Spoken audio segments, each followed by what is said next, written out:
and welcome to a live deprogram with Keri Smith. Welcome back.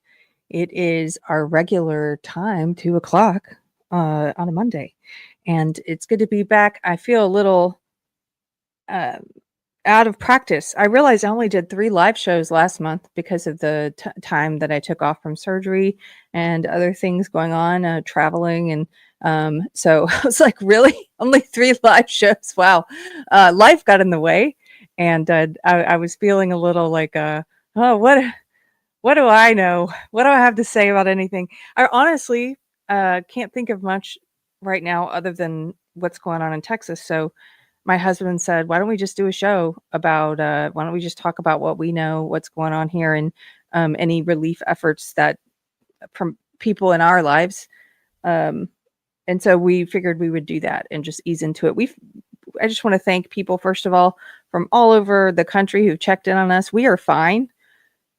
We are not in the flood zone or area at all. We've had people in other countries, even Germany and Amsterdam and places, don't know, you just see Texas and you think it's all one, but Texas is very large. So we are fine. We know some people are not quite as fortunate, and yeah, it just happened. Everything happened so fast. So, first of all, I'll tell you a couple things. Just let me thank a couple people before I get into what happened this weekend from our perspective. I want to thank a few people. Randy in the chat. Thank you, Randy, says for the Happy Warrior Fun. Randy actually lives close to us, is a friend in real life. Thanks, Randy, for supporting Deprogrammed. I met him through Deprogrammed, though. Isn't that funny? And Randy brought us dinner one night, which was great. During recovery from my surgery, people have been so kind. People who've brought dinner, other people who've had us for dinner, or sent gifts, or just sent prayers and thoughts, and I just really appreciate it. My friends who gave me a ride to church last week, which was great because the previous week I should not have been driving. Anyway, I'm just very grateful for people who've been so kind. And then I had people send some gifts, which is, some of these had been there for a while, I think. We only check our mailbox every few months. So Tara gave me this beautiful piece of art of icons. It's called The Ancestors of God. And I don't know if it's pronounced Joachim or Joachim. I think it's pronounced Joachim. Is it Joachim and Anna or Joachim and Anna? Tell me. This is the ignorant question. Joachim makes him sound black. Anyway, it's beautiful. And I put it up. It's this beautiful piece of art. And I put it up with another icon she had sent in the past. We're getting quite the religious, art wall in our home. And then also Holly sent me this beautiful owl drawing with Texas bluebonnets. Thank you, Holly. And and Randy gave me this Golden Girls lunchbox. Look at that. I don't know if you can see it. Look at this pretty badass. Thank you for being a friend, Randy. Okay, so those are some thank yous out of the way. And other people I haven't named in my real life. If you happen to be watching, you're probably not, but if you are, you know who you are. Thank you for helping me out. I'm doing much better. Had a post-op appointment. It was great. I thought I had probably messed things up quite a bit because of how much pain. I'm still in this like constant kind of background pain. And I just figured I had pulled something or done something. There's like 250 sutures in there. So it was actually really great news to hear him say, like, no, this is normal. Like, it should be feeling this way and everything's healing fine. You're going to be fine. I was catastrophizing it. So that was good news. And then my husband and his band had some 4th of July shows this weekend, and in Comfort and Stonewall and Fredericksburg area. And usually I love to get dressed up for 4th of July and go to his shows and see all the people and the parades and, but I couldn't travel with all these stitches. I'm not supposed to be in a bumpy car for that long. It's a very long drive, 2 or 3 hours each way. So I was going to stay home. And it put them right near where some of the flooding was happening. There was flooding in Comfort, Texas. That's where their first show was. That show got canceled, I think maybe even for other reasons. I'm not sure. But they were in that area of Comfort, and then Fredericksburg. Their show in Fredericksburg happened. I had a friend in town who was supposed to be in Hunt that day. She came to town to work at a festival or event in Hunt, and I heard from her in the morning saying, "Hey, I was supposed to be going to this place to work, and it's gone." This is how I learned about the floods. She said, "This place is just flooded, so I might come hang out with you." And I said, "Okay." So she came and spent the day with me, and my husband, went off to these shows had gone off to these shows in that area. And that night, Friday night, his violinist drove home because the next day he had solo shows, and she had a harrowing drive home.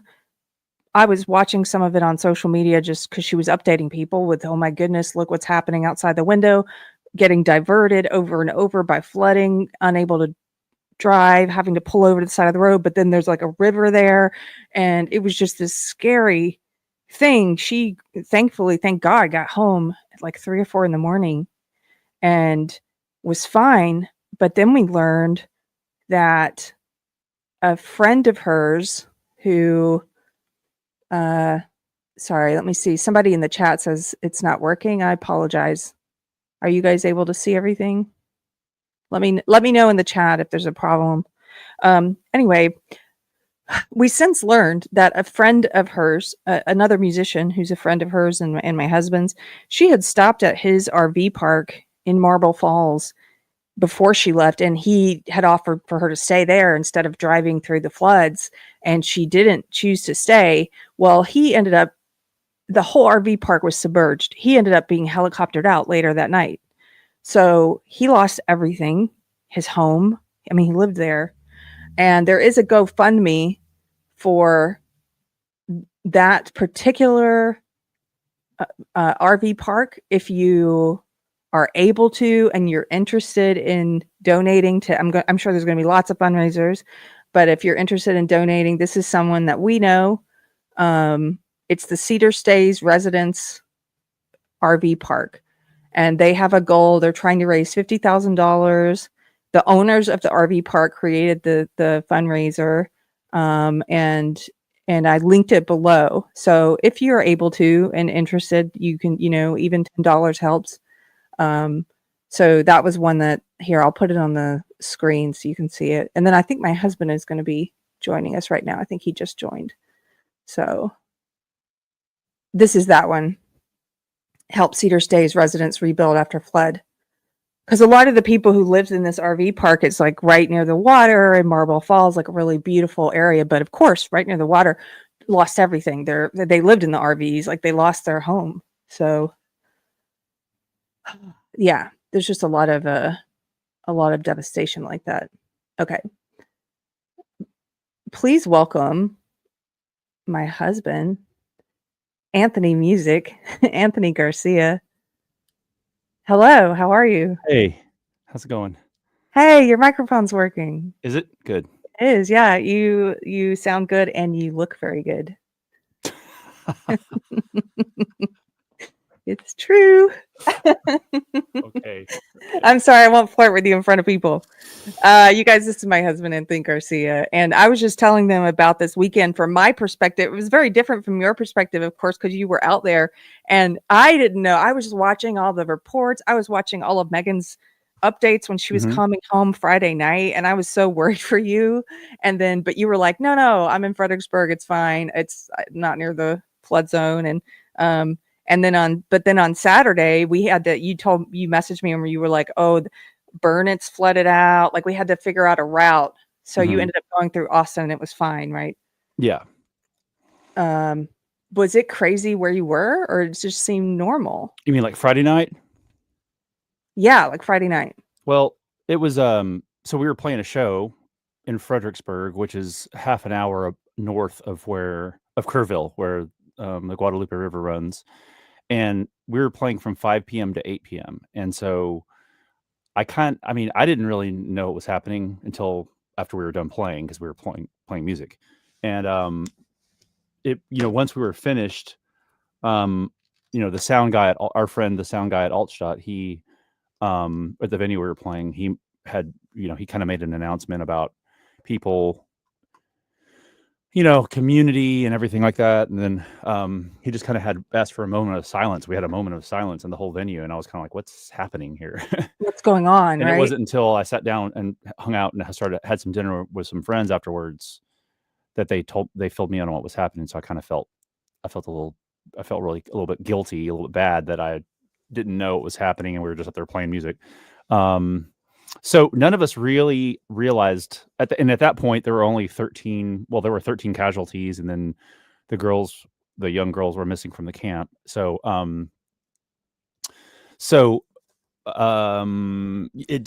was just kind of starting to sink in a little bit, and I decided I was staying overnight, and the drummer and bass player were heading back to Austin.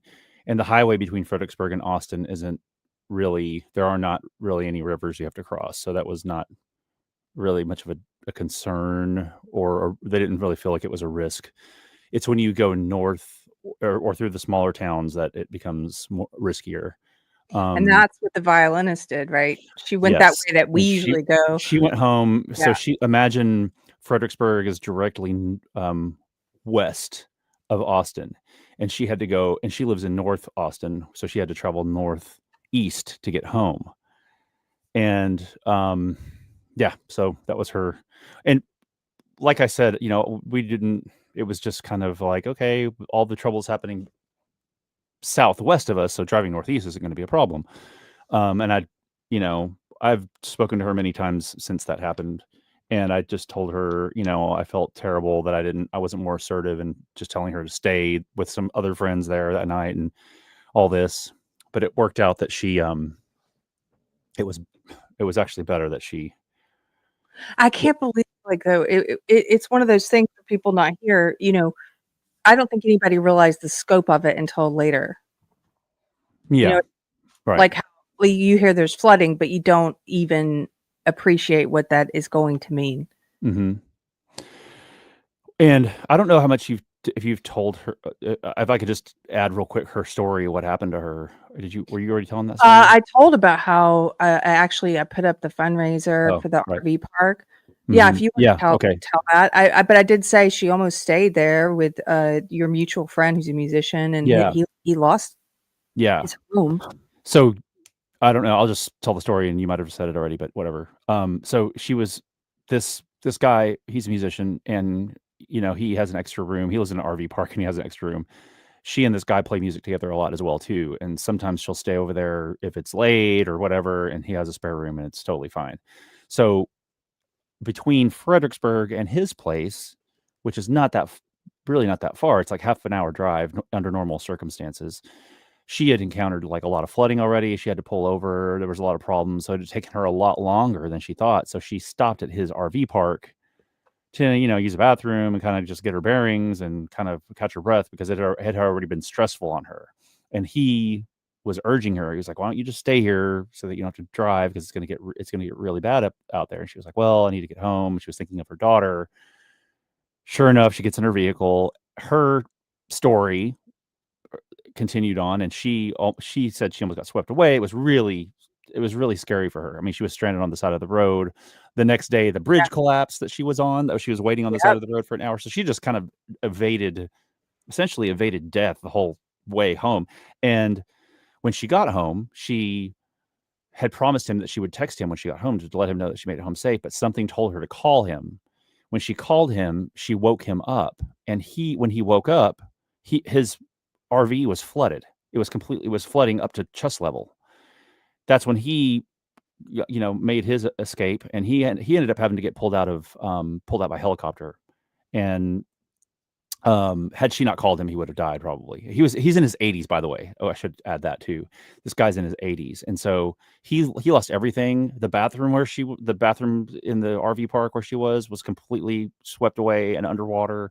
His trailer was swept away. He lost all of his possessions. He's a musician, like I said, so he had like tons of extra like equipment I mean, like tons of PAs and just instruments and all kinds of stuff. So her story is pretty crazy, and she's still in shock quite a bit. So that was and there's so many stories of things There's that happen to so people, many. but Yeah. thankfully, personally, I didn't get affected by anything. I mean, it was just kind of all happening around me. And the next day, Saturday evening, when I was driving home, I ended up, like you said, going through Austin because it wasn't. I try to Somebody avoid Austin nowadays just for so many reasons, but somebody in the um, chat was asking though, was it because it was Burnett County that had flood warnings? That's why you didn't go through there, right? right, yeah, there were flood warnings in Burnett. I'm not sure if it flooded. I think there's parts. I'm gonna have to look. I haven't even checked because I haven't had to.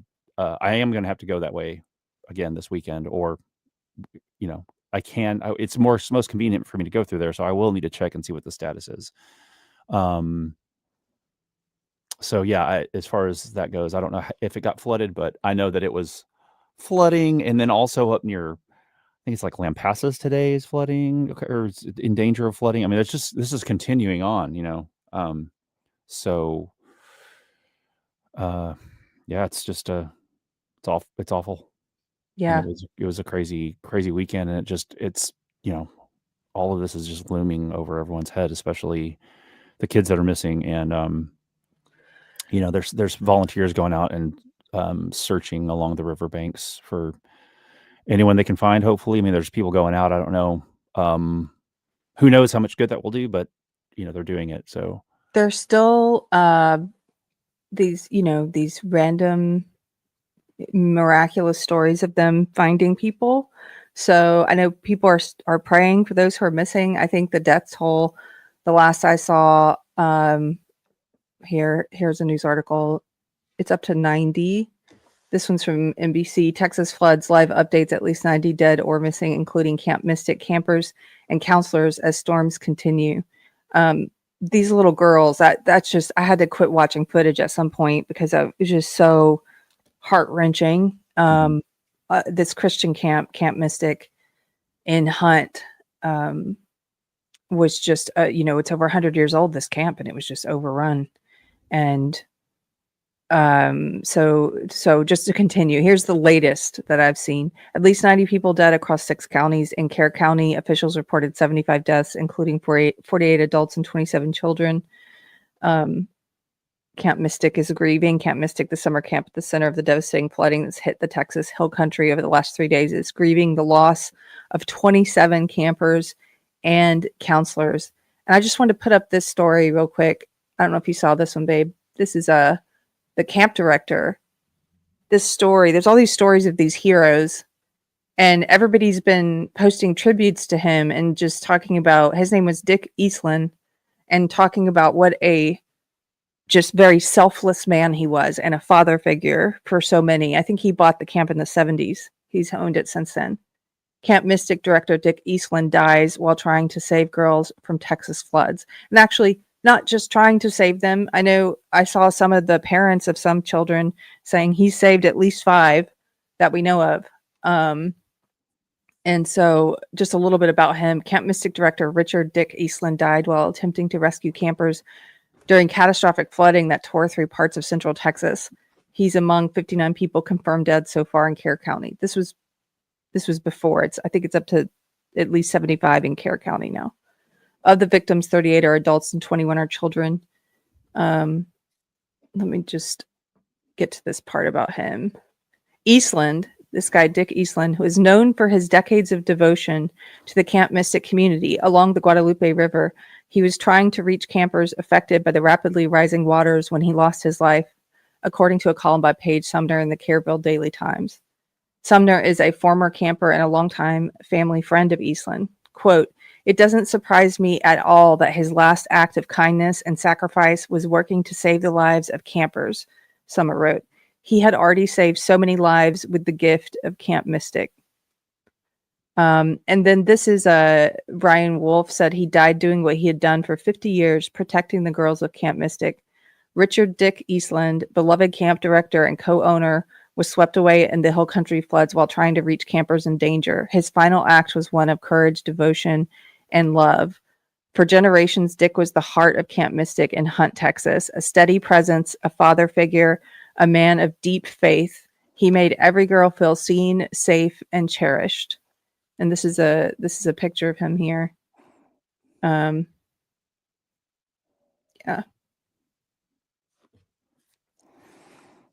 So, here, let me remove that from the screen. I just wanted to read that about him because there's so many stories like that. Mm-hmm. Also, go ahead. Oh, Well, no, you go. You. No, you. I was gonna say your friend Jenny, who runs yes, the 1776 bar, and she also is the founder of the January 6th Road Home Project. If you guys don't know what that is, it's basically they're trying to help people, January 6ers who lost everything by being in prison for 4 years. There were some people affected by that who lost their homes or their jobs or, in some cases, relationships. And so they're housing January 6ers. They've started this charity, and they have this ranch, and they have the inn that she runs, and they are currently, she is put out a message on Facebook and X. Here she is on X if you guys want to follow her. It's Jenny Texas 1, the number 1 on X. They're housing anybody who's there in the area for rescue efforts. So she says we can house at least 20 people displaced by the floods or rescue teams for up to several weeks. We are 30 miles from the terrible flooding. Please share. We have beds, showers, and lots of food. Fredericksburg, Texas. And then she has a number to call.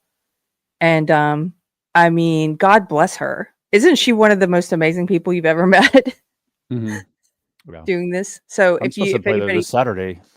You're supposed to be there this Saturday? Yeah, but I don't know.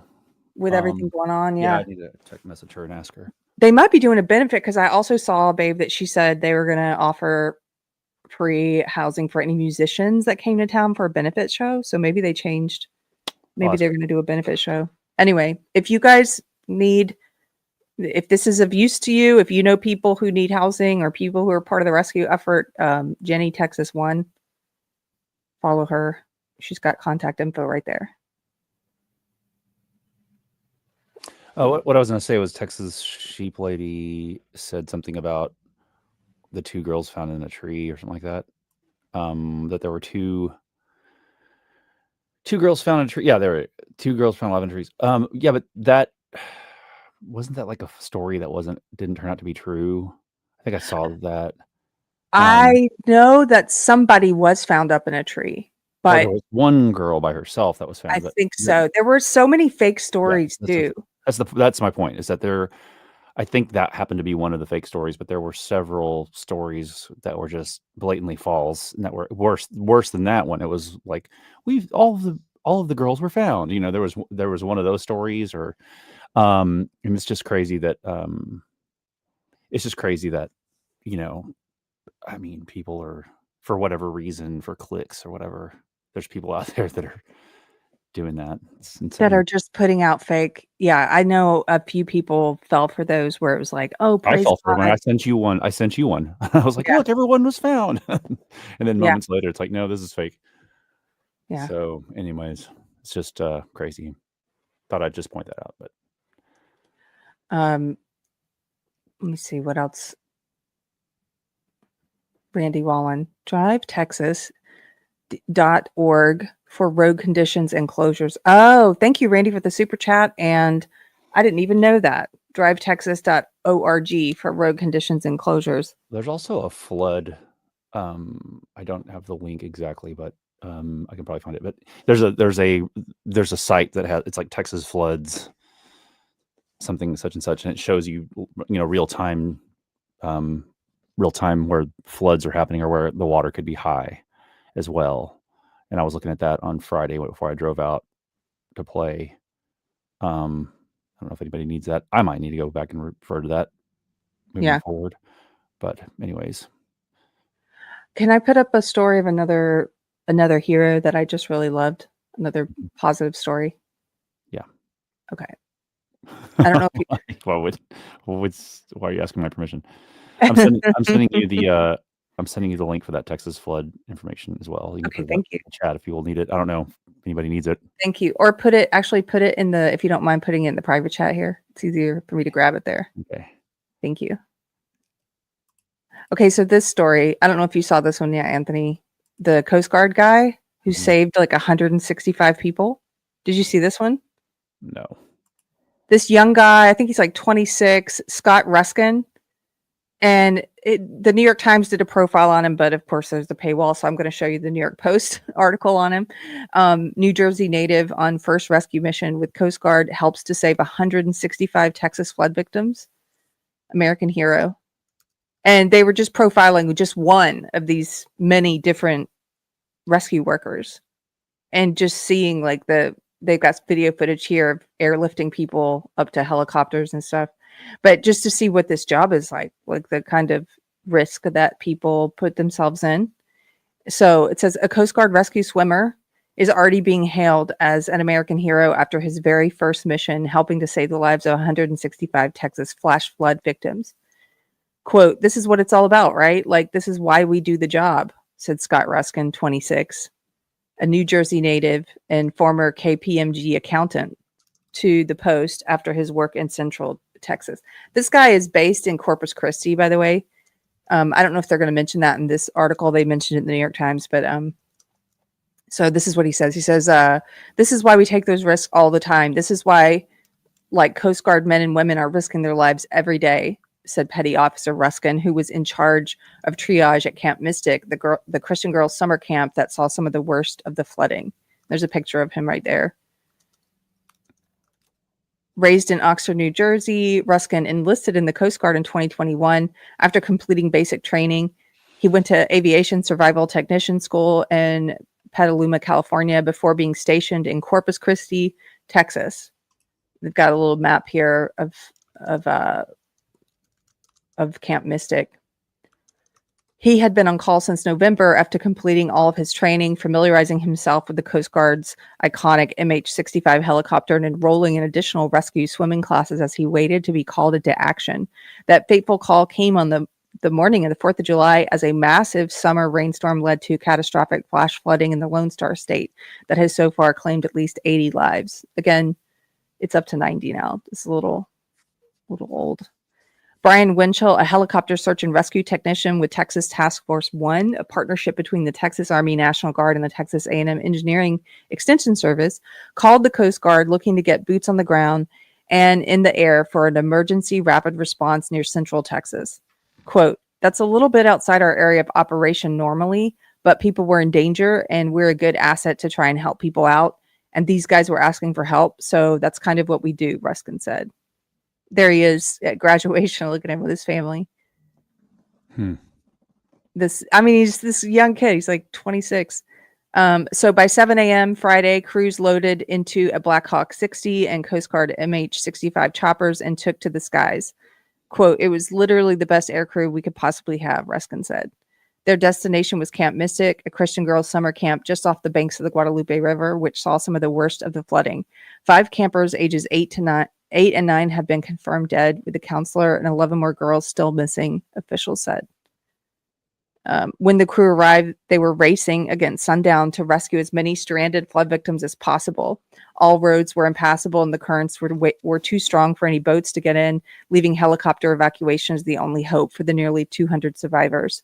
As the crews evaluated the operational logistics, their goal was to move as many people out of harm's way as possible, but they were bound by the weight limits of the helicopters. During a briefing, they decided to leave Ruskin on the ground to triage the rescue mission. Quote, "I was like, sweet, sounds great. I'll be more helpful on the ground than I will be in the air right now." So that's kind of what we went with. And I saw in the New York Times article, he said, he was like, "Why am I sitting in the helicopter? Like, you can fit 2 more girls in here if I get out and just bring people to you." And so he's a swimmer.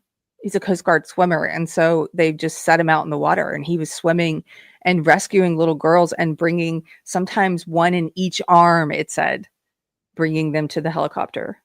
165 people total. The rescuers loaded the first 4 to 5 survivors into the MH-65, and Ruskin set out to take a closer look at the camp, which was on higher ground than the flood-ravaged surrounding areas where trees were snapped like twigs and twisted piles of cars littered the muddy ground. While on the ground, Ruskin tended to terrified and injured campers, many of them shoeless and still wearing pajamas from their mad dash out of their bunks in the middle of the night.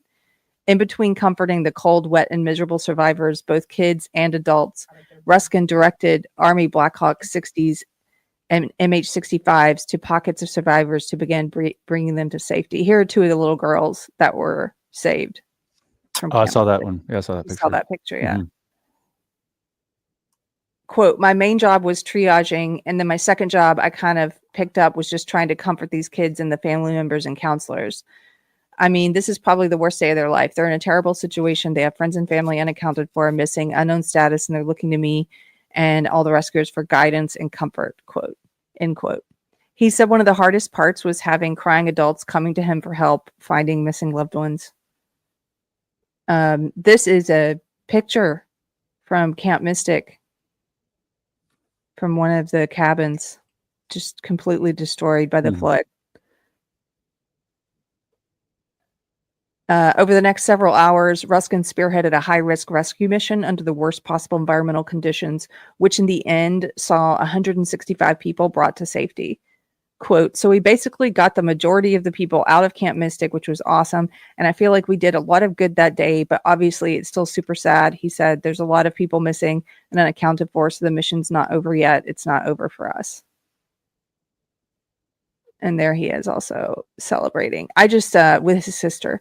I just wanted to highlight that story because it's there's so many just great people in Texas out there helping out, and there's so many heroes, and there's so many, you know, just stories of like the best of people and sacrifice, and it just lifts my spirits during times of calamity to read those stories also, and not just about the devastation.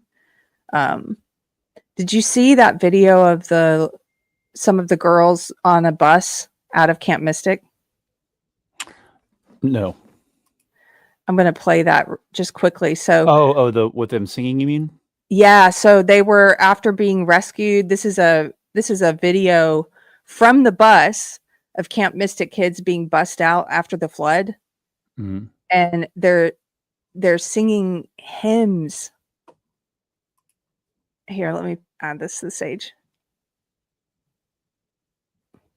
It's fresh like spring. We want to pass it on. Each for you, my friend. This happiness that I found. Can't depend on it. It matters not where you're bound. I'll shout it from the mountain tops. Praise God. I want my world to know. The Lord of love has come to me. I want to pass it on. I'll shout it from the mountain tops. Praise God. I want my world to know.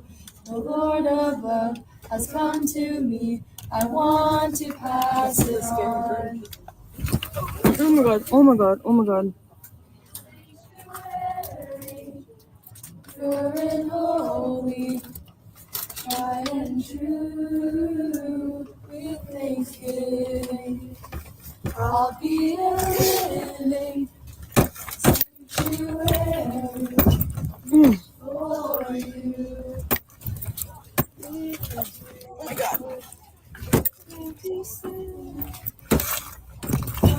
The soul of every man is you. Thy own hand, Lord, prepare me to be a sanctuary, pure and holy, tried and true, with thanksgiving, I'll be a living sanctuary for you. The kingdom of God and His righteousness, and all these things will be added unto you. Alleluia, alleluia. We shall not live by bread, but by every word that proceeds from the mouth of God. Alleluia.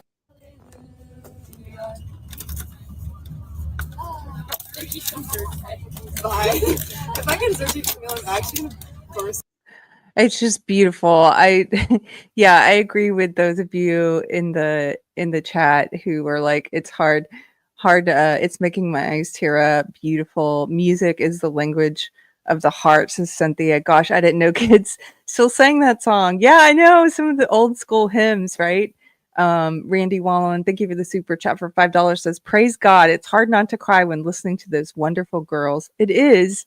It's so hard not to cry. And I was thinking about yesterday at church. Anthony and I were both there, and we sang. Our congregation sang "When Peace Like a River." You guys know that song. It is well with my soul, and the lyrics of that song. I mean, that song almost always makes me cry. Almost always, because it's so powerful, and I think the music is also just beautiful, the lyrics and the music. There's like the crescendos, and I'm not a music person, my husband here is, so I might say it wrong, but there's crescendos and there's the soft parts, and it just all comes together. But that song, "It Is Well With My Soul," the lyrics, if you don't know, that song was written in 1876. The lyrics were written by this guy who had lost all four of his daughters. First of all, His name was Tommy Dorsey. It wasn't Tommy Dorsey, But it but wasn't that was his name. The guy that wrote it was named Tommy Dorsey. no, But it's not. it wasn't the Tommy Dorsey, the big band leader. It was a different Tommy Dorsey. I don't mean to contradict my husband, but but I looked it up, and that's not the name. Oh, well, that's what our preacher said. That's what our preacher said. Yes. Oh, okay. Yeah. Contradicting your preacher, you're not contradicting me. I just wanted to make sure I got the facts right about the song, and so I looked it up. His name was Horatio Spafford. Wow. And Horatio Spafford, he wrote the lyrics in 1876. He had just lost all of his, pretty much like during the Great Chicago Fire, he had ruined him. He had owned some properties. He had lost everything, he and his family. I mean, he still had his family, and he sent his wife and daughters to England ahead of him, and they were shipwrecked. They hit another vessel, and his wife survived. She ended up sending him a telegram that said, I survived, all daughters lost, something to that effect, just something devastating. He lost all four of his daughters in that shipwreck.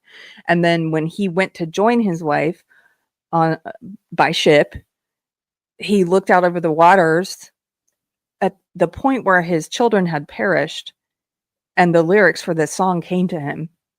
And the lyrics are like, when peace like a river attendeth my way, when sorrows like sea billows roll, whatever my lot, thou hast taught me to say, it is well with my soul. And those of you who know this hymn, I'm not doing it justice just by reading the lyrics, because the music adds so much as well. But this song just, I think of this song when I think about those little girls who just survived this and have lost friends and are still praising God, like being driven home, and they're still praising God. To be able to praise God, I think that song makes me cry, because it's not tears of sadness. It's tears of everything. It's like tears of relief and amazement at a heart that can still praise God even during calamity. It's very easy to become angry and embittered at God during calamity, but with great faith, that doesn't happen. It actually strengthens your faith. And I've seen the posts of some of these parents whose children died in the flood. Some of them on Facebook, that's where more of them tend to be than on X. I found the parents in the Kerrville Facebook group for the flooding. There are people sharing messages from the parents, and just the amazing faith to be able to talk about in a post where you're announcing that you found out that your child died and still praising God. It makes the heart weep. So I don't know if I'm explaining it well. Do you think that makes sense, babe, to people who are not believers? I think so. Yeah. It's hard to, but that song just nails that feeling for me. And then it's got the triumphant part at the end, of that song, which just gives me a lot of also that triumphant feeling at the end of that song. One of the best hymns ever written, I think. Let me see. Randy, not Randy, sorry. I was about to thank Randy. Praise God, hard not to cry when listening to those wonderful girls. Yes, it's true. Thank you. But John, look, I know you're one of the resident atheists, but could try to be a little bit more sensitive to the parents who lost kids. You don't have to be this rude to them. They've just been to an indoctrination camp, or like, okay, if you want to say that, you're welcome to say it in the chat. But He's got it figured out. He's got it figured out, right? He's got it figured out. He's too smart for God. Too smart for that. John is one of my UK atheists, and I appreciate him. He's from UK. He's even smarter than all of us dumb Americans. My husband's ragging on you, John. He's busting your chops. I don't care. I'm tired of people like that. That kind of like belief in God is uncool person. Is that what you mean? Yeah, it's whatever.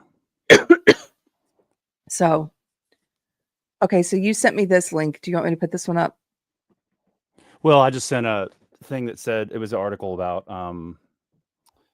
it's not really that important, but it's kind of like it's just talking about it's an NPR article talking about how climate change was how floods are happening more and more frequently because of climate change. You don't have to read it. I just sent it to you. I was trying to look for some other information, but what I was really looking for were the other historic floods that happened in Central Texas, and there's been a couple. Of course, the last one was in 2015. This is the one I got from you. Is this the link you're talking about in the private chat?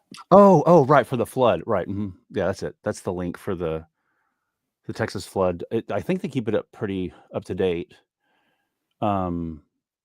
This is where you go to find what? Like, yeah, and you see the dots over here on the map. If you can X out of that little screen. Out of this, okay. Yeah. And so you can kind of, I mean, I don't know if it's completely up to date or if you have to refresh it or whatever, but there's spots that will kind of tell you the status of what's flooding and everything happening right now in real time.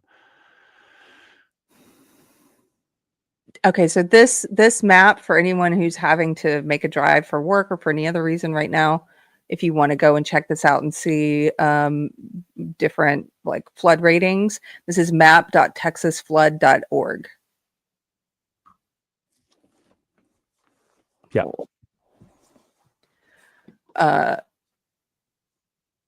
Okay, I showed you the Coast Guard thing. One of the most disturbing videos that I saw, and I've seen a lot of them, just for people who want to see or curious about the devastation and everything going on. It's important, I think, because one of the things I keep hearing from people is that, and in the news reports, is that it happened so fast. Mm-hmm.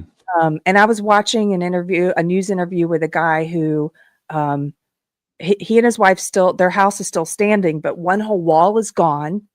And the news, they were interviewing him in the home with all of the rubble, like all of his furniture just tossed and turned everywhere. And he was saying, by the time we knew something was happening and we were hearing things hitting the wall, he's like, my wife looked out, could see the waters rising. But by the time we got outside, just the time it took to run outside and get the keys for the truck and try to get in the truck was already submerged. So they got carried down with the river, like 3 or 4 houses before they were pulled out. And his neighbor's house had been this guy they were interviewing, his neighbor's house had been totally taken. And so I think people just weren't prepared for how fast something like this would happen. Was that shocking to you? Because that part of it shocked me. Yeah, but I don't know anything about this. Here, let me show you. I was just going to pull up that video that Nolan posted. Oh, right. not to watch the whole thing. It's about 30 It's minutes. It's a 30-minute video. Yeah, but it's pretty Crazy. incredible because it's from the start to breach on the Centerpoint Bridge on 480, and it's only a 37-minute video, Mhm. and it starts with the river 35 feet below the bridge, Mhm. and it finishes 35 minutes later with the water at eye level and a house floating by. Mhm. So here, let me just. We're not going to watch the whole thing, but if anyone is curious about how fast something like this can happen. And when the original rise of the river happened in the middle of the night, didn't it? Like between 4 and 5 Yes. a.m. Yeah. Yeah, that's why I People were think a sleeping lot of and there was, Mhm. They were taken by surprise because of how fast it happened. So look at this. So you can see here at the beginning, the water's at like a pretty normal level down there, and this guy's like filming from the bridge. And you can look at the upper left corner, you can see the water start to come, and I'll just play a little bit so you can see how high up he is. It's like 35 feet above the water at the beginning of this video. Mhm.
I mean, that alone right there, a minute. I mean, Minute. just if you're camping on the side of the river in the Yeah. middle of the night, I mean, you know, It just submerged that that. alone, that amount right there is so powerful. It's enough to just to destroy and to pull. I mean, certainly pull people away. You know, I mean, just people camping. I mean, in RVs or anything. It's just so powerful that how it rose in just a minute. You know. Yeah, just 1 minute to get that far, and then if you I'm gonna, let's jump ahead to, like, 6 minutes, and that at 6 minutes, you can start to see a lot of it's already a lot higher, many feet higher, and there's a lot of debris coming by. It's also toppled a lot of trees by now. See, this is at 6 minutes in, and those trees are half submerged now. Mhm.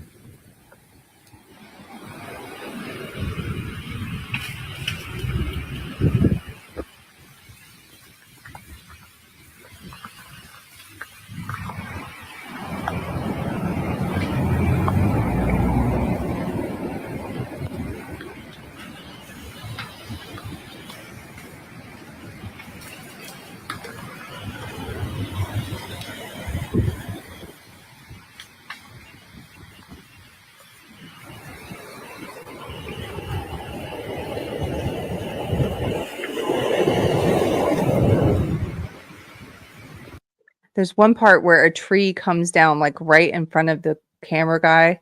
I think it's right around here at 7-minute mark. It or maybe not, but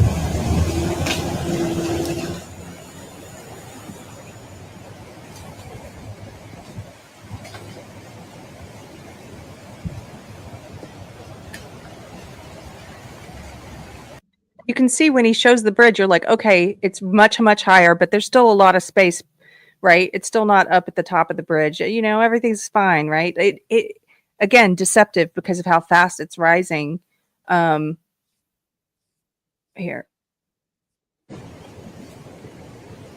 This is at 12 minutes.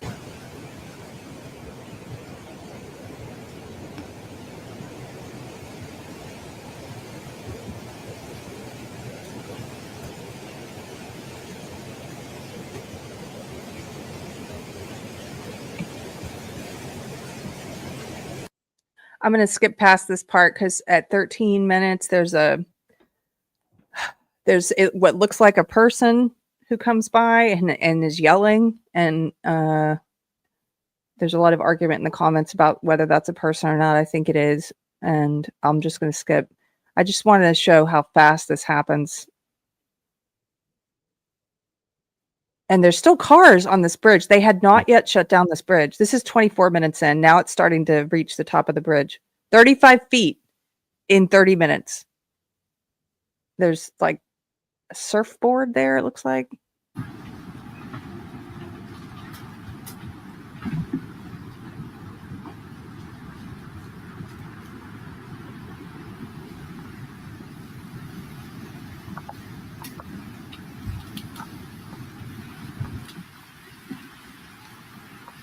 Wow.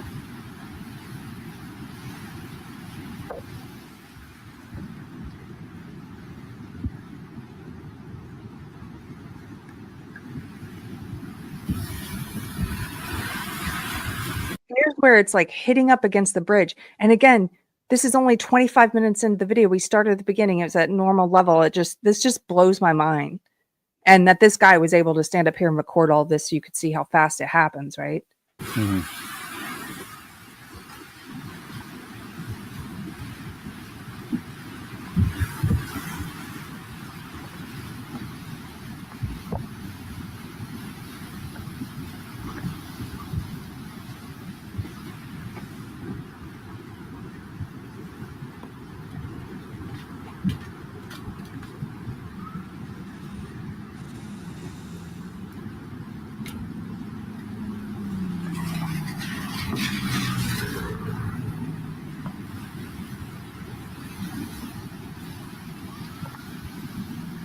So this is around the time that emergency service vehicles show up and they shut down the bridge and they tell the man he has to get off the bridge. So he starts walking, and at the end, towards the end of the video, I think it's right around 30 minutes. This is 30 minutes. You see a house.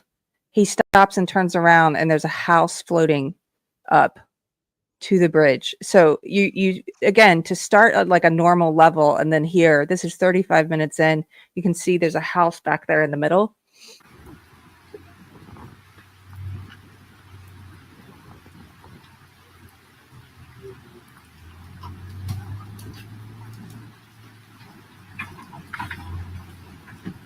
Oh, there's a cat in there.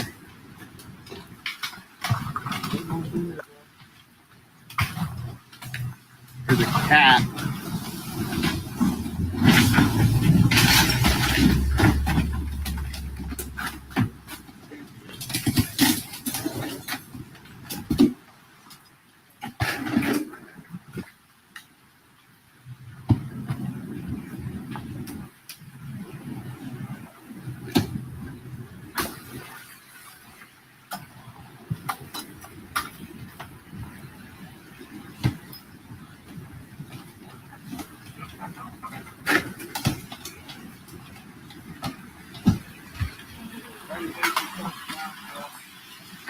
This is 36 minutes from, normal level, 35 feet below.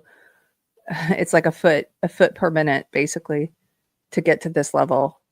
And I just, yeah, that was one of the wildest ones I saw, documenting how fast it happens. Lily of the Fox Valley says, "Oh, I don't want to hear there's a pet in there." Yeah, he did say, the cameraman said he heard a cat in that house, and I can only hope and pray that someone went in there and rescued the cat, who I don't know. I have no idea. I'm choosing to believe they did, because the house stopped at the bridge, right? It got pushed up against the bridge and it stayed there, and he continued filming it for a while. It was just sitting there. So maybe they had rescue workers who showed up and checked it. You would think they would check it to see if there's any people in there too, right? So let's hope that the cat got out. Yeah. Yes, a whole house, ADL. That's what shocked me. Seeing footage of houses, not just cars and RVs, but homes, some small homes just being picked up and taken. So, yeah. Anyway, that was probably the most shocking one I saw.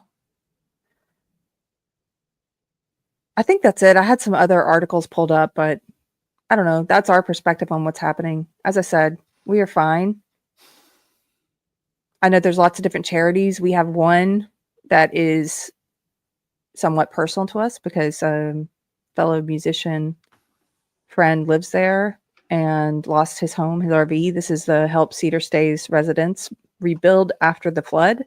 If you'd like to donate, the park owners created this GoFundMe, and they said they're going to give all of the funds to emergency housing, food and supplies for the people who live there, repair or replacement of damaged RVs and vehicles, and essentials like clothing, medication, and hygiene items, support for long-term recovery and relocation if needed.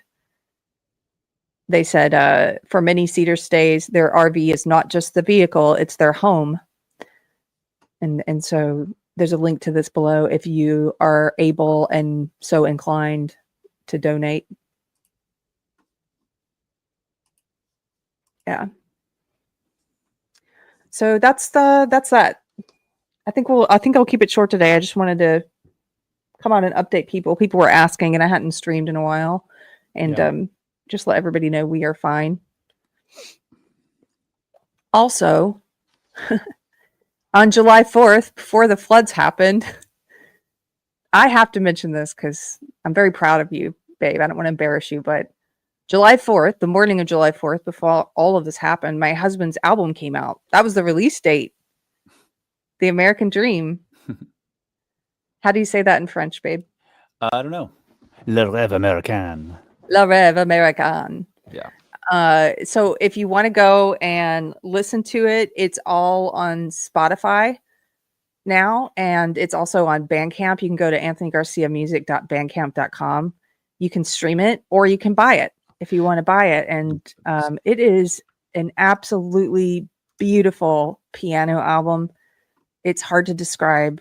You just have to go and listen to it. It's like the soundtrack to a movie that doesn't exist yet. It's just gorgeous. And yeah, there we go. Send we put the link there, I guess. I guess there's not a link. Oh, here we go. A link to what? The album. There's a link that's like, I'm just gonna send it to you real quick, okay? In the private chat? Yeah, and it's like a link that takes you to all the places, Spotify and Pandora, and all that, you know what I mean? All the things. Yeah, all the things. Yeah, you can listen to it for free. You don't even have to pay for it. You don't even have Just to pay do that. for It's less complicated.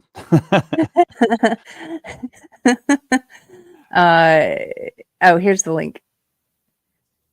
Now, this one's hard to get to, though, if you're navigating from a podcast, but I can add this one below. But that's the album cover there. Yeah. And I took that, if I could tell you that photo right there, I took that in Paris in 2016 when I was there, and it was just during the election, right when it was in 2016, November of 2016, when Trump was running against Hillary. And it was weird because I was there on election night in Paris, and I woke up super early to hear the election results, and of course I was rooting against Trump at the time, and I was very much hoping that Hillary. I was listening to NPR. It was back. That's how long ago it was. And you were in your leftist male feminist stage. Yeah, I mean, kind of. So yeah, kind of. Your basic CNN NPR mindset of like of things, and Trump was emerging, and of course we were all hoping that Trump didn't win because he's an evil person. But what was funny was that I was walking around. I was staying in the neighborhood of Montmartre, which is up and then on the hill where Sacré-Cœur. If anybody is familiar with Paris, Sacré-Cœur is the basilica. Yes. At the top of that overlooks Paris. It's this white basilica, and in that neighborhood up there is Montmartre, which is I know you say it different, Montmartre, but it's a very famous neighborhood for where the artists lived, Picasso and Van Gogh and Matisse and Renoir and all those guys. Yeah, Satie, and so I was staying up there because I was visiting Paris, and I wanted to see all that area, and it was just interesting being in Paris during that time of the election. And it was funny because on one of the newspapers, I do still have a photograph of this newspaper, and it had these puppets, and it was like a puppet of Trump and a puppet of Clinton, and they were just kind of both had these like, puppet stares they were like kind of fighting with each other, and the title of the article was Le Rêve Américain, and I was like, I want to use that someday, and here it is. But it has a much different meaning for me now, and I think a lot of us have seen the light since then, since 2016. We've so the world's changed, our views have changed as the curtain has been pulled back, and we've kind of seen what's who the wizard is. Yeah. So anyways, that's that. And but anyways, have a listen to you and I got to visit Sacré-Cœur. That's right. You and I visited in 2023. 2 years ago. 2 years ago, and these are some pictures, not that we took, although I took some amazing pictures. I just found these on Wikipedia while you were talking. The thing that struck me about the inside of this cathedral is how blue the dome is, like how beautiful the colors. Every cathedral we went to in Europe was gorgeous, but this one just had, look at these amazing blues. Just beautiful. Mm. Yeah. It was just stunning. Mm. Mana Lula says, are you feeling better from your surgery? Got your strength back? Thank you for asking. I am feeling a lot better. I still have this sort of low grade background pain. Like even right now, it's just constant. It's down here and it's tolerable. It just sort of, I think it's where anybody who's had a constant sort of low level background pain would maybe say the same thing, is that it puts me a little on edge, and I've been a little more emotional than usual, maybe a little more grumpy to my husband. I will say though, you were grumpy like once or twice, but I would say that, I will speak about you in third person, because Keri is generally like she's such an upbeat person, and she is like, is really good at overcoming any physical discomfort or pain just in general, and doesn't let that get her down. There's sometimes, of course, that it does, but it's not like you would expect. If I was going through what you're going through, I would be way grumpier. I promise you that. And Keri's been so very good-natured and positive during this. Keri is so very. I've been trying to make you laugh actually with my glasses. Look at these. Look at these suckers. Aren't these cool? Oh, these aren't the really funny ones I had today. Just little things to keep my spirits up, because it kind of sucks. I had never been through a surgery before, and I didn't know like what all to expect, and mine was more intense than these usually are. So during our post-op, he clarified some things for us, that like normally these surgeries, when they do it open surgery, they're like an hour, and mine was 3 hours and 10 minutes. So it took a really long time, because it was complicated, because there were so many fibroids they had to get out, and they had to take their time with it because they were embedded in the wall. This is TMI for men that don't want to know. Embedded in the wall of my uterus. So I have a holy uterus now, but that's why they had to take their time, and it took so long. It's a holy uterus. I mean, John Bertram might disagree with you being holy. Why? What's that mean? I don't get it. I don't know. I'm just picking on John Bertram again. Holy. Oh, the guy in the chat. Yeah. Oh, the atheist. Yeah. It's not holy. It's holy with holes in it. Oh, he doesn't like our French pronunciation. Oh no, we're stupid. It's pronounced Sacré-Cœur, you American dummies. Go eat your shepherd's pie. Go eat your delicious shepherd's pie, John.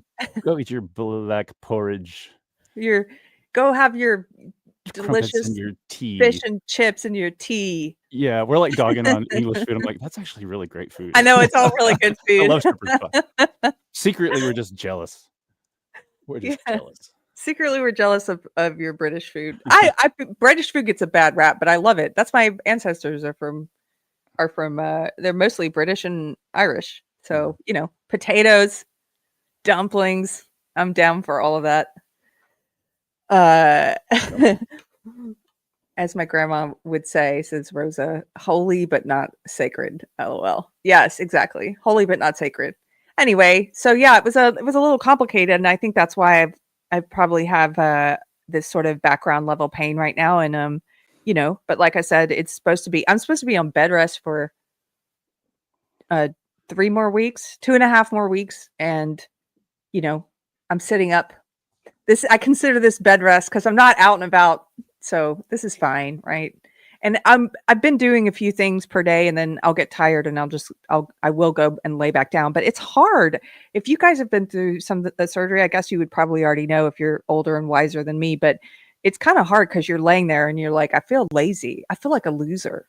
I was saying to my husband this morning, I had a crying emotional spell that you might have when you have something like this, and I was like, I just feel like a loser. And he, of course, helped me see greater perspective. Like, you're supposed to be taking it easy. So, that's just being a woman, I guess. Anyway, thank you guys for asking. This is the link to find your album. Anybody that wants to find Anthony's album, I'll actually edit the video and put it below as well. So anthonygarciamusic.bandcamp.com. Let me just thank you so much, Cheeky Mare, for sharing that link. And but let me just make it easy for everyone. Just go to Pandora and search for Pandora or Spotify. Because honestly, when you go to Bandcamp, it's really a pain. I actually went through it myself, and I know I'm discouraging people from buying and spending money on my album. But yeah, I'm gonna mute your microphone. Don't do that. No, it's such a pain. I really was like I tried this time to only release it on Bandcamp so that people would buy it, and nobody. I mean, there's a couple people that bought it, but and some people did buy it, and I appreciate that. I bought it. But that platform, they really make it difficult. I mean, it's just more of a pain. And I just want people to hear the music. I don't really care if you pay me. I just want people to hear it at this point because the music's important to me, and I put a lot of work and energy into those songs. And so, and Randy bought it. Thank you, Randy. I mean, some people did, and I really appreciate it. So thank you for going through the extra steps to do that, because I went through it and I was like, man, I wouldn't be doing this for someone else if it wasn't my album. Just kind of a little. I'm sorry. I'm just I don't want people to feel bad for going to stream on Spotify. That's all I'm saying. Oh, don't feel bad to go stream it wherever is easy for you. But as your wife, now it's my turn. I will say my husband one of his better qualities is that he's very humble and he doesn't like to ask for anything. And this isn't an ask, but I'm saying if you want to and you feel so inclined and you love the album after listening to it, you can download it. You can pay and buy it, and you can set your own price at anthonygarciamusic.bandcamp.com. You could even set the price at like 100 Bitcoin if you wanted to. How about even 100th of a Bitcoin? Ow, I can't laugh out. Look, I'm laughing. I've got a lot better at laughing, right? So I know I'm healing. Yeah. That first few days was like bad, but yeah. Anyway. Oh my goodness, I didn't even see this. Good Grief says, what do you think of Marjorie Taylor Greene blaming Jews controlling the weather for the floods? It's the same as people saying it's climate change. It's the same as people saying that people are seeding the clouds. I mean, maybe all things are true, but is this really, I mean, who cares? Is this a time to talk about all that? To discuss really any of that? It's ridiculous how one side can, I mean, speaking of, like we were talking about this morning, I've had some friends ask me if I think it's climate change, and it's just like, nah, these floods have been happening for several years, like once every 7 to 10 years for the past 100 years at least, or as far as back as we know. So, I mean, is Marjorie Taylor Greene just? Is that what she said? I didn't even see that. There's so much. Sounds like something she would say. She's like not as the Germans say, she doesn't have all the cups in her cupboard. She's shy a few cups in the cupboard. Yeah, it's like she's always just sort of been a little. I don't know. Who cares? I don't know what I'm talking about. That's a good caveat to any opinion. In this case, it's true. I really don't know what I'm talking about. Who cares? I don't know what I'm talking about. That's just what I think. No, I agree. I think a lot of there's always like crazy conspiracy theories. It's funny because I don't know about the cloud seeding. Maybe that's true. I need to research it more. People have been telling me, look up cloud seeding. Okay, I haven't had time. Let me just say, I think maybe there's something there. I don't know. I don't know enough to discount it or not.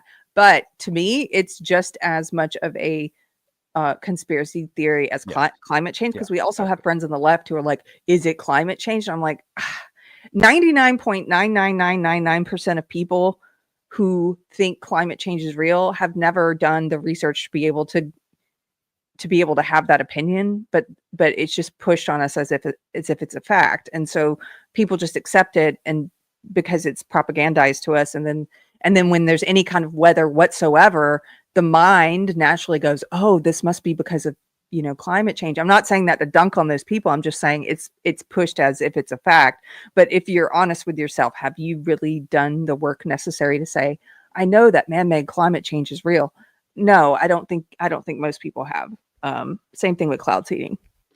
Well, I think we'd be foolish to rule that out completely. I think we'd be foolish to rule out man directly tampering with the weather for his own advantage, for whatever it is. I agree. To gain power or to gain money, and also that man's advancements in technology have not somehow affected the weather. Of course, both things are true and are potentially true. But for example, for one person a friend of mine online suggested, he kind of opened the floor to discussion and said, hey, does anyone think that, I've heard, this theory that maybe this was an orchestrated event to have a land grab in Kerr County. And then people from one side were like, this is ridiculous. This is not the time. And then you have, but then those same people would probably interject that it might be that, or suggest that it might be climate change. And it's just it's people's inability or lack of willingness to see how maybe both sides could possibly be ridiculous, and both sides might be able to be possible. So it's just one side vilifying the other, yes, to make themselves appear more intelligent. And that's the problem I have with it. It's not necessarily, it's just that. It's by the way, hypocrisy. Randy's clarifying something. Randy says she didn't blame the Jews. She was proposing a weather modification ban. Well, I don't know if she said anything about the Jews or not, but I did find an article here. Marjorie Taylor Greene proposing weather modification ban after Texas flooding. And then there's a tweet it links to that says, I'm introducing a bill that prohibits the injection, release, or dispersion of chemicals or substances into the atmosphere for the express purpose of altering weather. Well, look, I don't have a problem with this. I mean, I know they are doing things like this, and I'm not saying it has anything to do with the flooding. I don't think it does. Who knows? But why should we be modifying the weather? That's my gut reaction to hearing this anyway. I guess I would need somebody to do the thing. Change my mind. I'm for banning weather modification. Change my mind. Tell me why we should allow weather modification. I don't know if you have thoughts about that.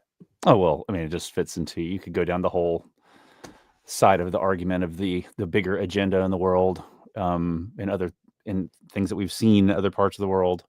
Yeah, I want to sound like a crazy person right now. No, that's fine. I'll sound like we have the Netherlands, we have Hawaii, we have all these things that have happened, and it's just like, kind of does all seem to be pointing in one direction that this could be a possibility. I don't know what is happening around here right now, but I do know that and the other, point I wanted to make is that there have been other floods like this. There have been floods like this that have happened. This is not some isolated incident. Like the world is changing now, whether it's climate change or whether it's weather modification. The last big one like this was in 2015. There was a huge one in 1987, and then there was another one, I believe, in 1926 or 1924 or something like that. And in between there have been other scattered ones happening throughout other parts of Texas besides Central Texas. Yes. So this isn't brand new, and I don't, I'm not a flood expert, but I just know that I distinctly remember having just moved to Austin, and there was a giant flood in this area, and it was really shocking to me because I'd never experienced anything like that. So it's nothing that's brand new, but that's it. Yeah. That's all I got to say. I did see another bit, like I said at the beginning, if you're here in Texas, like my husband and I have mostly been just kind of occupied by paying attention to the flooding news and the local news. I do know there's crazy stuff happening in the world. I haven't had time to look at all of it, but I will just say I did see this craziness, and I'm sure some of you have seen it, that the Department of Justice and the FBI have now issued statements saying that there is no Jeffrey Epstein client list. Okay. And they said, yeah, guess what? He did commit suicide.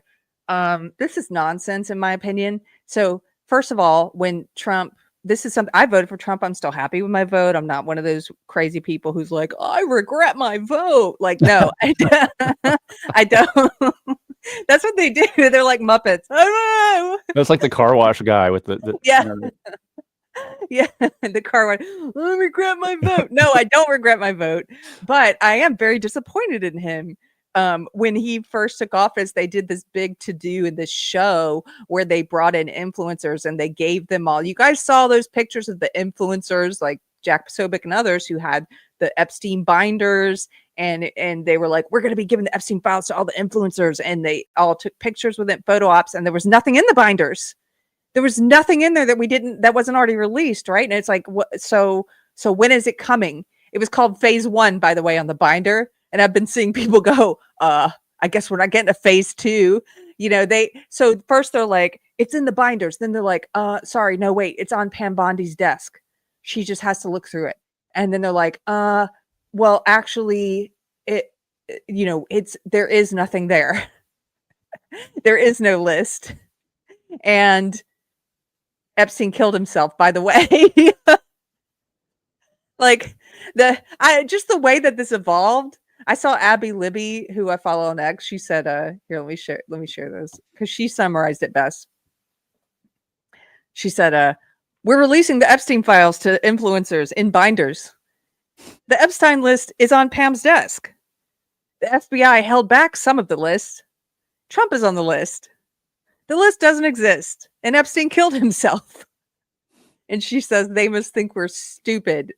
And that just nails it because the lies are so ridiculous. It's like it's insulting.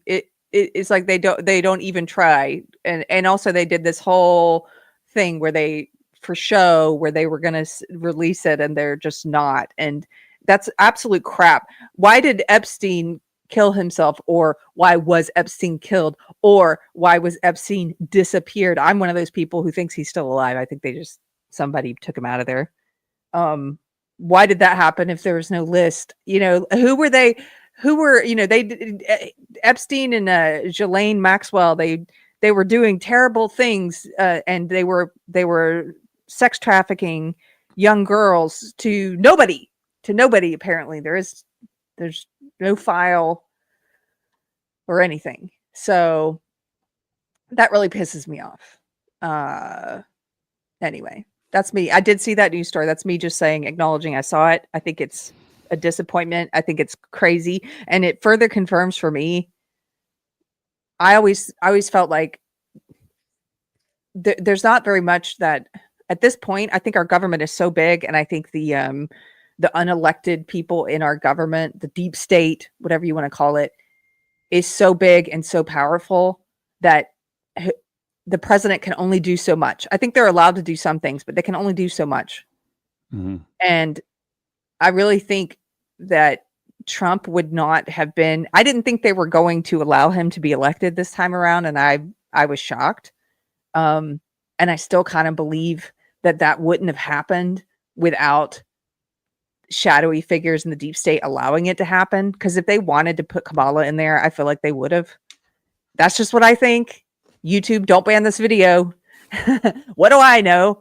But this is the kind of thing that makes me think that's true. Where it's like, even if Trump wanted to release it, even if his administration wants to, I don't think that they are going to be allowed to. Let me put it that way, that they're going to be allowed to. So, Rosa, did you see the video of Bongino and Patel insisting that Epstein offed himself? It was so unconvincing. No, I have to go see that now. I watched it was, I was scrolling one day with the sound off, and you just look at their faces. I mean, you just see their faces. They're just, they're kind of scared, but obviously they're just kind of like not telling the truth. It was kind of both. I mean, it's not this. I mean, one of the reasons I used to really like Cash Patel is because he seemed so fearless and so smart, and so just like he was telling the truth. And it's just, there's been a visible change that's happened to him since then. And anyways, I've kind of, like I've told you before, I've sort of stopped paying attention to all this stuff in general. Let me tell you guys, my husband I have seen that. I've seen I've peripherally And I've noticed what she's referring to, that, they just, I didn't watch the video, but I've seen it, and you can just tell so much from people's body language and their facial expressions. And it's just something has come over them. Wonder what it could be, but something's come over them, and they're working. They're going to bat for someone else now. You can just tell that he shifted. Like it's I haven't seen it yet, but now I'm going to go watch it. I'm curious. But it's almost like, do you think that the president, whenever there's a new president elected, or their administration, or someone like Kash Patel, like some new appointee, do you think they get taken into a room, a shadowy room, and shown a video? The Bill Hicks joke. Is that the Bill Hicks joke? Yeah, he's like, when the president is elected, they get taken into a room, and they're shown the JFK assassination from a different angle, and then they turn off the camera, they turn off the TV, and they look at you and they say, "Any questions?"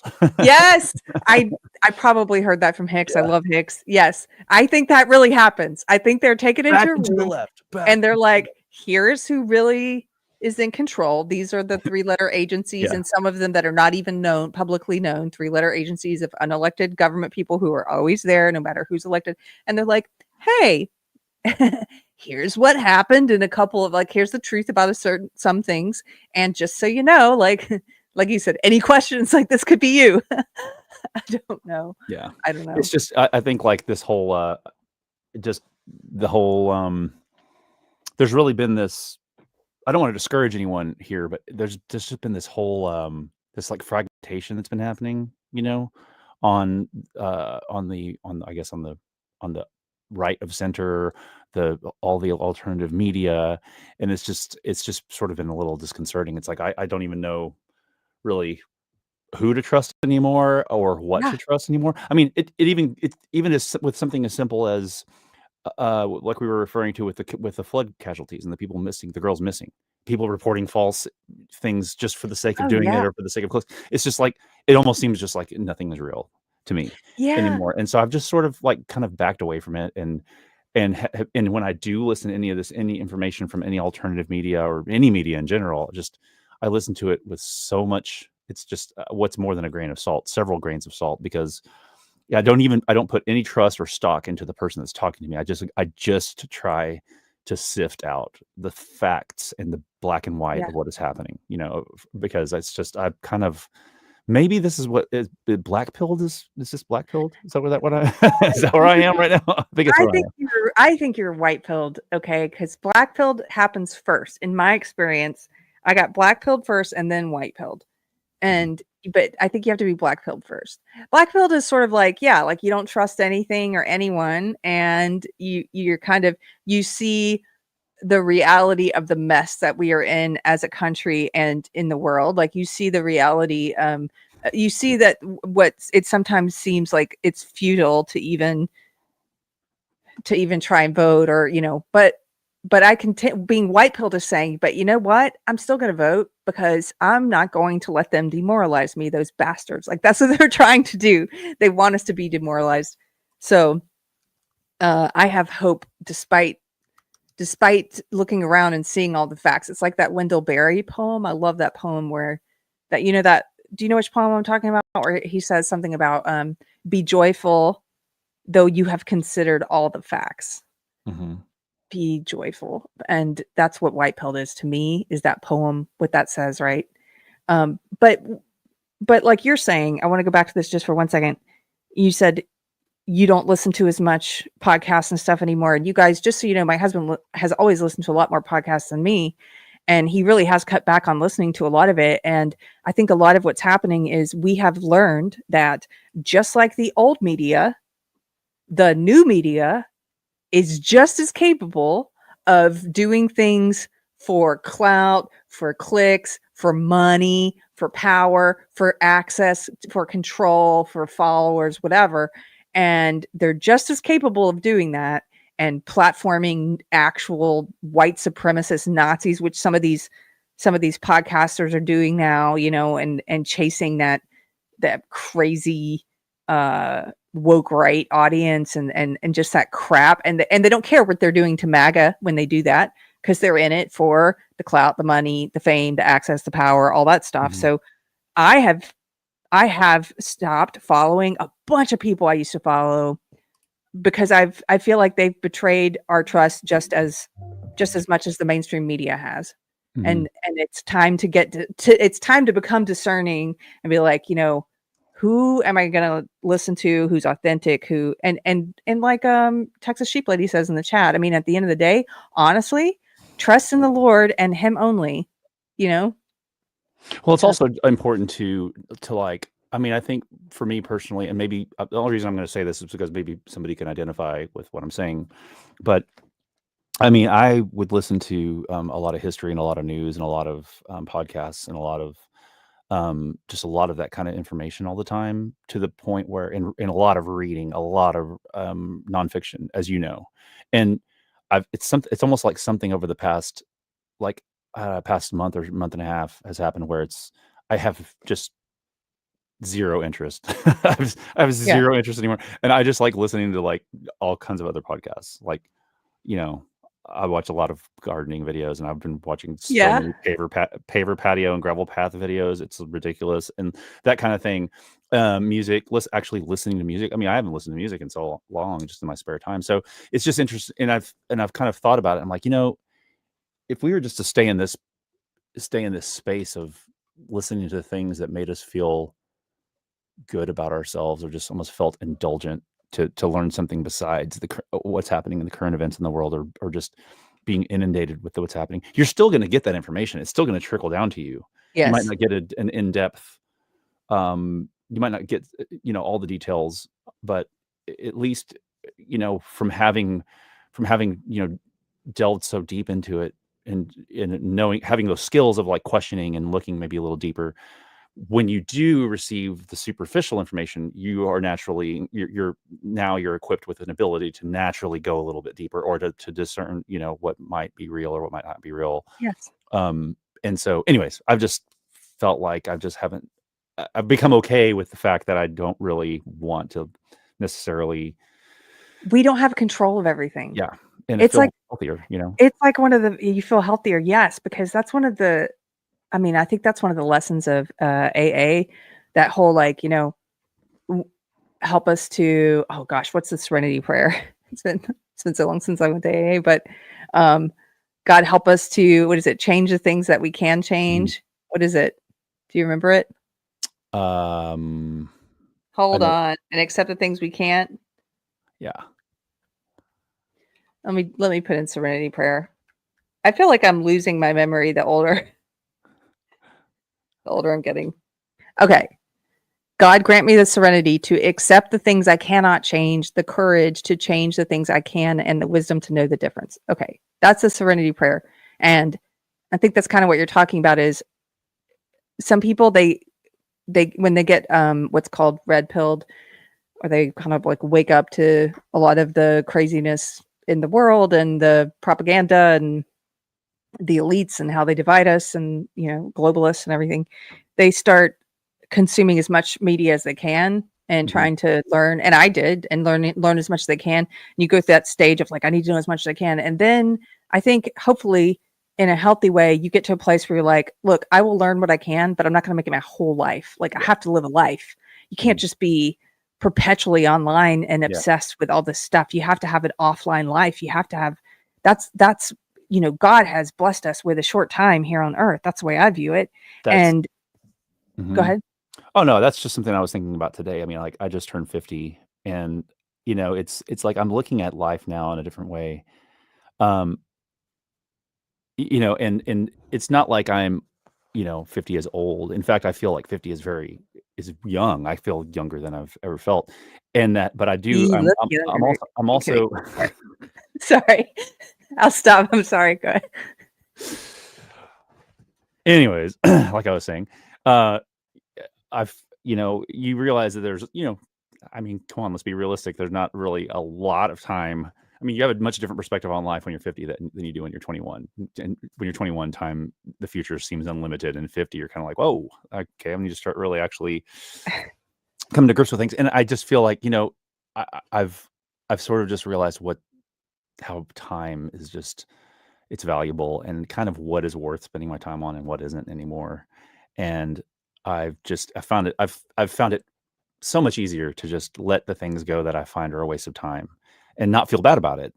And and spend times on the things that I think are either going to enrich my my spiritual life, my mental health, our life as a married couple, our home, or my musical life, and in my physical health, spending time working out and eating right and cooking good meals and going to the gym and all those kinds of things. So, I've kind of learned that. I'm sure that's probably a lesson maybe that some people probably learned that earlier on, and that's great. I'm just kind of, I'm starting to And kind of internalize that now, and it's starting to actually mean something.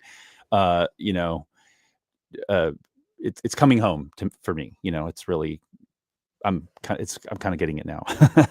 well, the thing you and I talk about sometimes is it's okay to learn lessons at whatever age you are when you learn them, because like, think about it, at least you learned it. There's always people, I mean, there's people who haven't learned any lessons who are older than us. So give yourself some grace whenever that is. I'm saying this to anyone listening who this feels like, oh my gosh, I can't believe it took me this long to figure out blah, blah, blah. Whatever it is, you're figuring it out. I kind of joke, Anthony knows this, but with friends, I'll joke sometimes about how we sort of grew up late or, figured things out late, and that's okay. It's not, there's not any penalty for figuring it out later, I guess. Mhm. If that makes sense. It's just good that you figured it out, that you're waking up, that you understand what's important. And I'm Well, like I think you. the big part is just like not allowing things that are, you know, I know I just interrupted you, but there's sometimes there's there's a guilt of things that we should be doing. The word should is such a burden on our shoulders to all of us. We can always be doing better. And that's something that's really so prominent in our culture, especially in our American culture, that we should be producing more, should be working harder and doing all these different things. And it's okay to let that voice just kind of go. In fact, That you should be you should. doing this, should be doing that. Yeah. Yeah, oh my gosh, we all deal with that voice. I dealt with that voice this morning. I told you I don't like being on bed rest because there's that voice in my head that's like, you should be doing blah blah blah. Why are you so lazy? And it's But like, what I'm saying is I've kind of gotten to the point where I'm like, I'm okay with letting that. It's like, no, I'm not going to be. Am I going to be on my deathbed, wishing I had done that thing? Not really. It's not that no. important. Do you know? I was telling Anthony, guys, I was reading this study the other day. The study it was a survey of people on their deathbed, people who are dying. And the survey was like, what are your top 5 regrets? And there's not like, you know what you don't see on that list? Like, oh, I regret not spending more time at Black Lives Matter rallies, or like, Yeah, I remember that. like, I regret not being at more resist protests against Trump, like no King's Day. And no, there's none of this activist crap on there. The number one regret was, I regret caring too much what people thought of me and not being myself because I cared too much what people thought of me. And Anthony and I were talking about this, and just that fear that traps so many people. And it doesn't mean that you shouldn't care at all. Of course you should. Your reputation, your word, your honor, all of that is important. What that fear is about, though, is unfounded care, caring about what people think about you. Like, you shouldn't care what douchebags think of you. You shouldn't care what losers think of you. You shouldn't care what the people during the COVID years, for example, the people who would call us grandma killers or call us names and call us, the people who had never read a scientific study in their life, by the way, who didn't even understand the concept of a longitudinal study, but who would try and call us stupid for not getting a jab. Like, those kind of people, I don't care what they think. And so many people get caught up in bad ideologies like woke. I know for a fact that many people are trapped in that belief system only because they care what douchebags think of them, and they need to get over that fear and be themselves.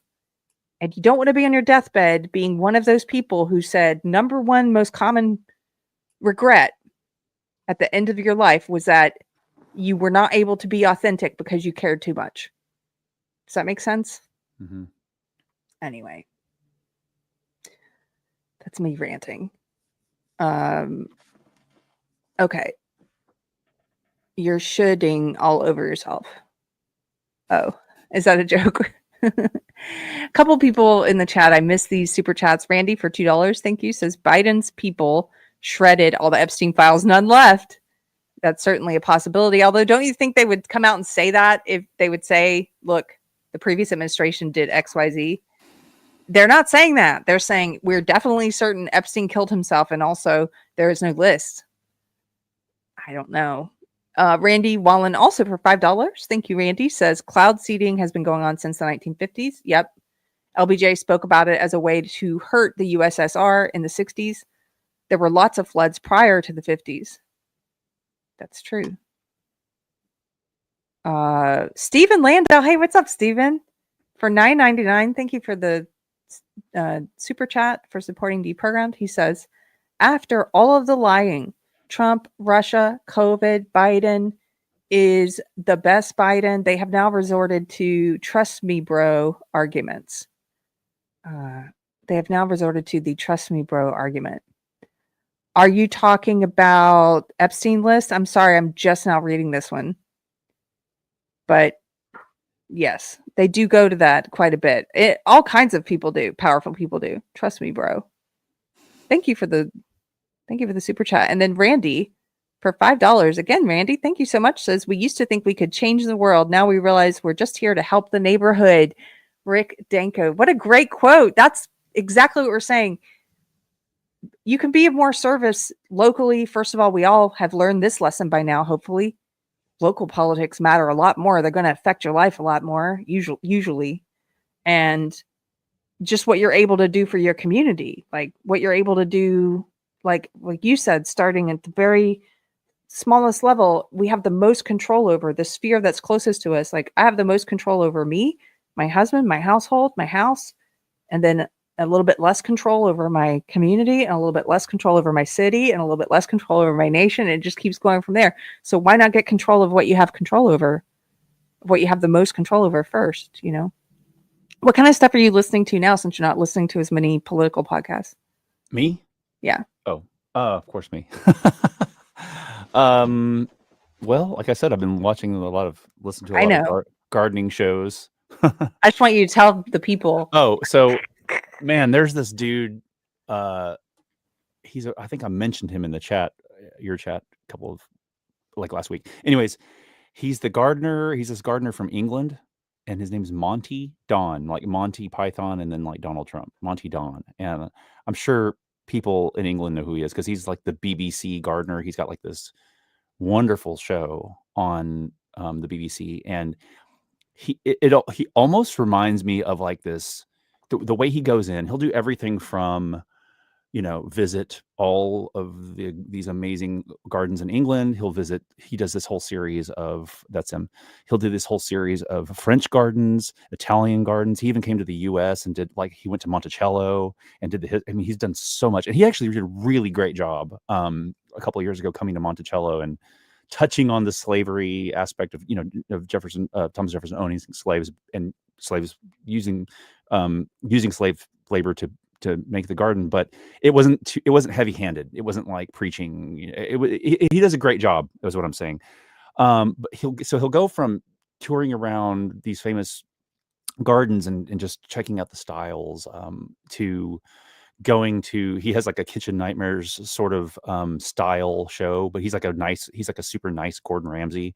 And if anybody's ever seen that show, it's going in and basically giving his expertise to essentially amateurs. And these people aren't aspiring professionals. They're just people who want to redo their backyard, kind of like us. They're just like people have an idea. Maybe they have zero gardening experience, and he comes in and advises them. And he'll have these shows where, he'll visit them once and come back 6 weeks later and see their progress, and he'll give them just little tidbits of advice. But the majority of what they're doing is their work and their labor and their vision and their determination. And it's really cool to see that. He just has so many. He's got a book, which is basically this book about every aspect of gardening you would ever want to know. And I just find it really, really I don't feel like I'm listening to somebody teaching me. I just feel like I'm listening to somebody talk, and he's fantastic. I don't really remember how I came across his show. I think I found it on YouTube, but I've been listening to that guy a lot, and I've learned so much from him. And just kind of that I know it's kind of a little bit. It's been exciting to me because, something that kind of has run in my family a little bit has been gardening. My mom's, as you know, my mom loves plants and loves She gardening. loves to garden. Yes. My uncle is also, he has a really nice garden in his backyard. And so it's just something I've always loved doing. When I was living in Brooklyn in 2001, here's kind of a funny story. And I know I've told you this, Keri, but when I was living in Brooklyn, I was there in 2001, right when everything was happening with September 11th and all that. And at the time, I was living there with a former female in my life. What? You had a female in your life? I knew that was coming. What? Anyways, so we had a brownstone apartment, and it was a rare thing to have a backyard, but we had a garden in our backyard. We were the bottom floor of a brownstone building, and so as you went through, it was like a shotgun style apartment. You went from the street all the way through to the backyard, and you went out the backyard. There was probably like a 25, or no, actually, it was probably about 40-foot by 20-foot backyard, and it was all dirt. And we were just renting this apartment, and so we rented it, signed the contract. It became our lease for 2 years, and I was just like, I can't live with this dirt. I can't live with a dirt yard. I mean, there was a concrete slab and just dirt. So we got back there with a shovel, and I mean, completely transformed that backyard. And I ended up digging a bunch of concrete slabs and that were in the dirt. So basically, took concrete slabs and dirt that were in the backyard, a bunch of wood, a bunch of different stones, and ended up making a back patio with concrete that we could sit on, with a picnic table, a stone path that led to the patio, and then some garden beds, and then I put a raised bed that was like made out of stone. So I ended up kind of creating this backyard into, turning it into something that was very just pleasant to Into sit a in. secret garden. Yeah, it was really cool. I don't have any pictures of it either, which is insane, but it was interesting too, doing that in Brooklyn, because I didn't have a car at the time. So if I needed cement, I'd have to ride my bike to the hardware store and carry the cement like on my bike, one back at a time, to lay the brick and to put the cement around, or for the stone walls that I was building, the stone raised flower beds. So anyways, I've always had an interest in gardening, and I've always enjoyed it. And so I think this has just been a nice thing to get focused on. And let me say something about you that is very impressive to me. When my husband gets interested in something and committed to it, he gets 110% committed and interested. And the garden project, so we had 2 renovation projects that we had tentatively planned for this year. And what's that old saying about, if you want to make God laugh, make some plans. Or there's that part in James, that James, where it says, I'm going to butcher it, but basically it says, you shouldn't pray, like, you shouldn't say things like, tomorrow we're going to do this. You should say, if God wills it, we're going to do this. And so that kind of, we have these plans, our 2 projects this year, and we're still hopefully on track to get these done. Is first the backyard and the back and front yard, the landscaping and everything, and then the kitchen. The kitchen's going to be a big one, but knock on wood. The backyard, my husband here has sketched out the drawings so many times. He's done measurements. We're blessed with a pretty large backyard, and so he's done all these measurements. And he went out there first, he and I had to remove all of the debris. This was a few months ago. We removed everything from the backyard, and there was lots of construction debris from when last year we had the balcony and porch completely demolished and rebuilt by a crew. We didn't do that. We had a crew for that. But we had all this stuff, just debris in the backyard, old columns and wood and with nails in it, just piles, right? So first we had to remove all of that. A neighbor helped us. We used his cart and took it to his burn pile, and out on his far in the country, on his property. Then we had another neighbor bring in 7 dump trucks of dirt and level it all, the backyard and the front yard, because we had so many trenches and holes. It was so uneven. So we just leveled it all with dirt. And then my husband here started measuring everything out, and from his sketchbook, walking it, measuring it, and he got a lot of stakes and twine, and he got to this part where he put all the twine down and measured where everything's going to go. And then we got to the stage where by the time we got to the measuring stage, I couldn't help him because that was right after my surgery. So I wasn't able to help him with that. And then our friends, Ron and Kim, came to visit all the way from Fredericksburg this past Wednesday. Mhm. And I slept all day. I was in a lot of pain that day. I was up in the morning and I intended to film you guys, but I just couldn't. I couldn't. I had to lay down. And I slept all day. So I missed it. But when I woke up, our friends and Anthony they had rented, what was it, a Bobcat? Yeah.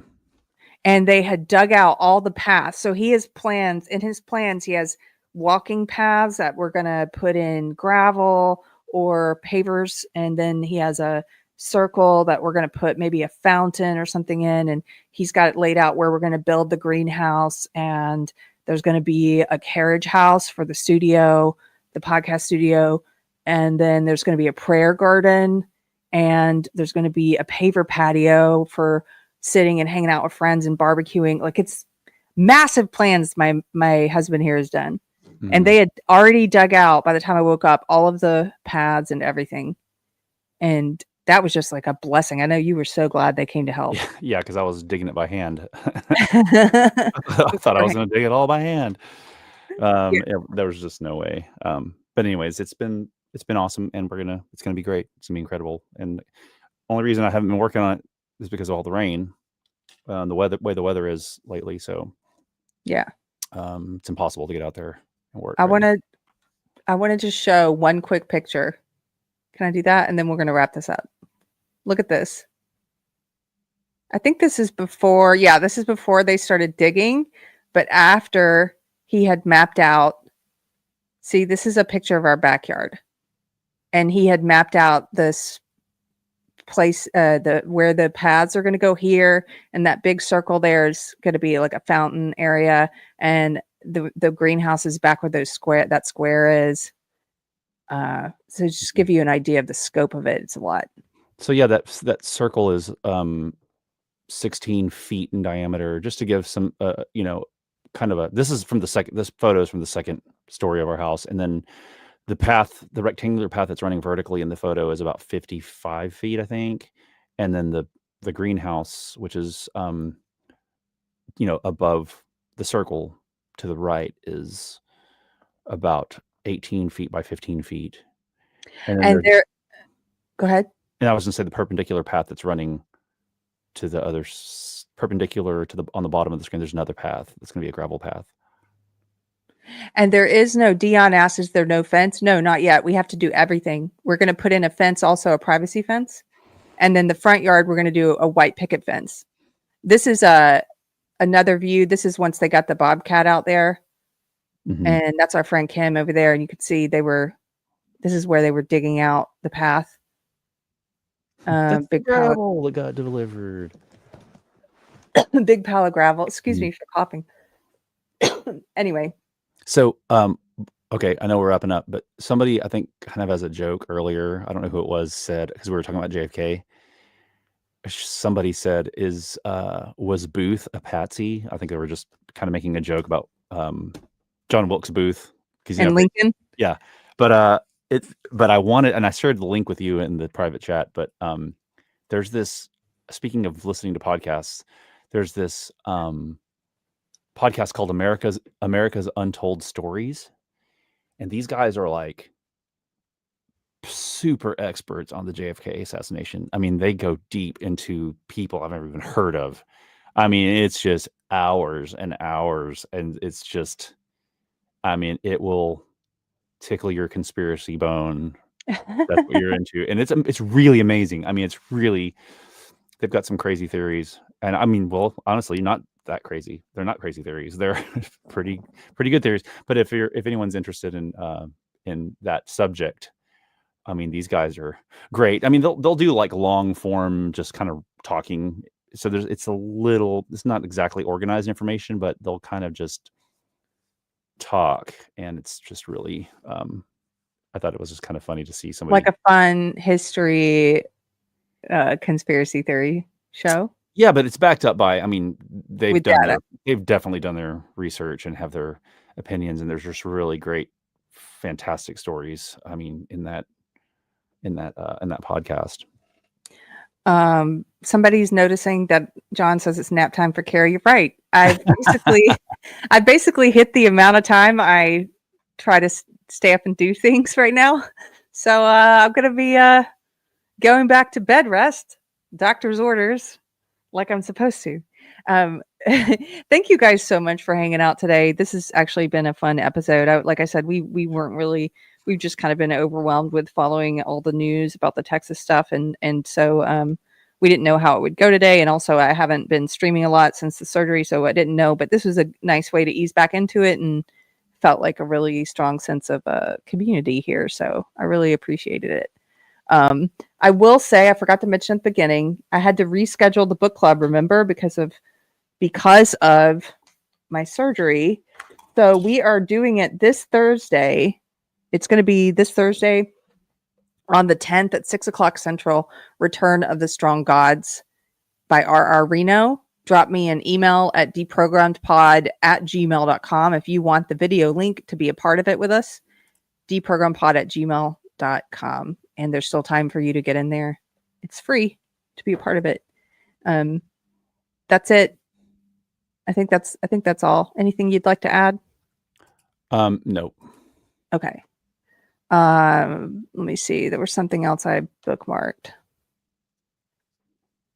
This. I love this. Texas Sheep Lady says, only be concerned with what you can change. Help your fellow man. Bring light and hope to individuals. It matters to this one. It's a really beautiful sentiment.